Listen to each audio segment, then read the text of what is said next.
जिस वातावरण में हम जी रहे हैं, जिस स्थान में हम समय व्यतीत करते हैं, उस जगह में किसको हम रिप्रेजेंट कर रहे हैं, किसको हम प्रस्तुत कर रहे हैं। हम हर साल हम सावित्रीबाई फुले की जयंती को हम मना रहे हैं। हर वर्ष हम B.R. अम्बेडकर साहब की पुण्यतिथि को हम स्मरण करते हैं, मनाते हैं, जयंती को मनाते हैं। लेकिन क्या हम प्रतिदिन किसको रिप्रेजेंट कर रहे हैं, किसको हम प्रस्तुत कर रहे हैं अपने जीवन से?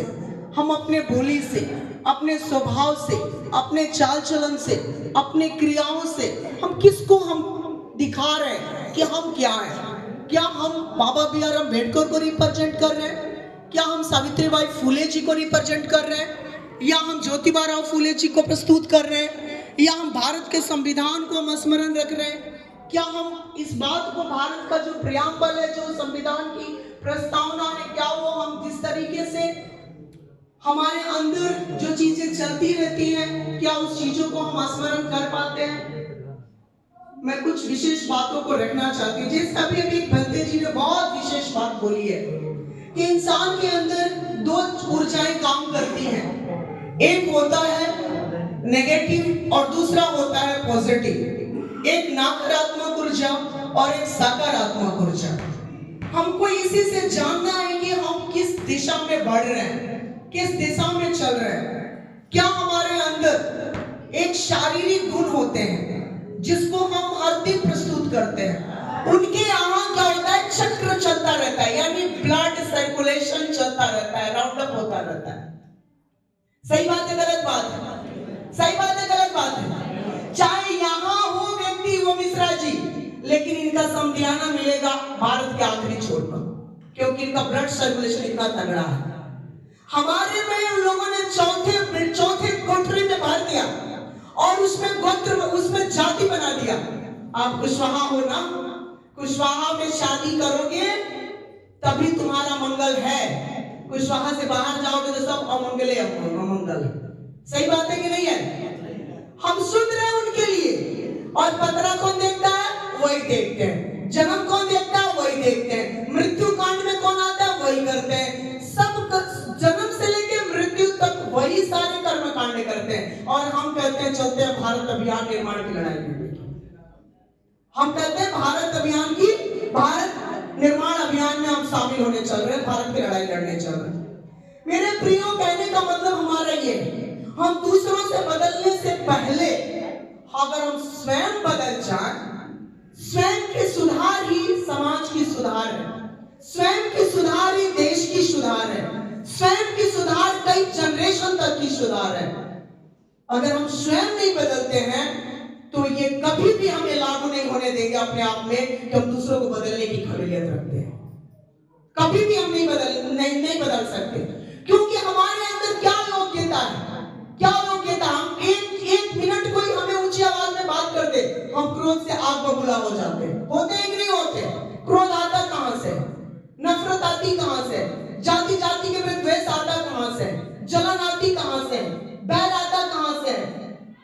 ये कहां से आता है? ये हमारे अंदर जो नेगेटिविटी ऊर्जा काम कर रही है, जिसकी वजह से हम इतने वर्षों से हमारे महापुरुष लड़ाई लड़ते रह गए, लेकिन आज तक भी हम वही। समय पे बदलाव आया, कुछ प्रथाएं चली गई, कुछ प्रथाएं नष्ट हो गई, लेकिन आज भी हम ऐसे प्रथा में हैं कि हमारे पैर के नाखून से लेकर के और आज सर के बाल तक हमारे बंधन में पड़े हुए।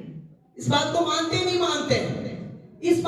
इस बात को आप कहां तक स्वीकार करते हैं मुझे नहीं पता, लेकिन जब तक हम स्वयं में इस विचार को नहीं अपनाएंगे, हम अपने बच्चों को गाइड नहीं कर सकते, हम आने वाली पीढ़ी को गाइड नहीं कर सकते हैं, और ना ही हम एक परिकल्पना कर सकते हैं कि ऐसा निर्माण होगा कभी। क्योंकि हम देखे हैं जो लोग बड़े-बड़े अभियान चलाते हैं, जो लोग बड़े-बड़े ऊंचे पदों में हैं, जो अच्छे पोजीशन में हैं, मैं सच बता रही हूं मेरे प्रियो, उनके घर में मैं दो तरीके के विचारों को देखा है, और वो आकर के हमें नसीहत देके जाते हैं। सबसे पहले आपको पता है, जो हम बोलते हैं हमारे स्वभाव में होना चाहिए, क्योंकि सबसे पहले बाद में विचार देखते हैं, हमारे स्वभाव को पहले देखते हैं। हम यहाँ से चले जाएंगे, हमारा स्वभाव इत्र के नाई यही छूट जाएगा। छूटेगा कि नहीं छूटेगा? इत्र को बताने की जरूरत नहीं पड़ती है कि मैं इत्र हूं, इत्र हूं, इत्र हूं। वो आप लगा के आइए, बिना महक के चला जाएगा। आप कहेंगे कि ये इत्र लगाया हुआ है। वैसे ही हम जो बोलेंगे वो सुनेंगी। हम कभी अकड़ के भी बोल सकते हैं, नम्र में भी बोल सकते हैं, अच्छी बातें भी बोल सकते हैं, लेकिन जो आप मुझे पढ़ रही हैं, जो आप मुझे समझ रहे हैं, वो आप एक खुशबू की नाई आपके जहन में बस जाता है कि ये व्यक्ति ऐसा है, ये व्यक्ति इस प्रकार से है, इस व्यक्ति ऐसा है। इसीलिए मैं आप सबसे कहना चाहती हूँ, धन्य है वे लोग कि जो दुष्टों की युक्ति पे नहीं चलते, आना और घमंडियों की मंडली में बैठते हैं और न ठट्ठा करने के पास खड़े होते हैं। धन्य है वे लोग जो रात दिन इस बात की बोझ के साथ, जब तक बोझ नहीं रहेगा तब तक हम कुछ नहीं कर पाएंगे, जब तक हमारे अंदर एक पीड़ा नहीं रहेगी तब तक हम कुछ नहीं कर पाएंगे। हम कहते हैं, अन्य बड़े बड़े मंचों पे कहते हैं इस बात को कि आज हम भी भगवान से डरते हैं, धर्म के नाम पे सब कुछ सहते हैं, दान दक्षिणा देना हमारे स्वभाव में है, ठगना हमें आता नहीं है, और ठग लिए जाते हैं तो पता भी नहीं चलता है। थोड़ी सी कोई मदद कर दे तो भगवान बना देते हैं और अपमान का घूंट पी करके जीते चले आ रहे हैं। और क्या करने चले हैं? भारत निर्माण अभियान में शामिल होने चले हैं। इस बात को समझने की जरूरत है। आज इनको स्मरण कर रहे हैं हम, सावित्रीबाई फूले, फातिमा जी को, ज्योतिबा फूले जी को। उनके संघर्ष हम शब्दों में पिरो सकते हैं, उनकी मेहनत को हम शब्दों में पिरो सकते हैं, अच्छी बातें बोल सकते हैं। क्या हम जी सकते हैं? क्या हम जी सकते हैं वैसे? क्या हम वो किरदार निभा सकते हैं? क्या हम ऐसे चल सकते हैं?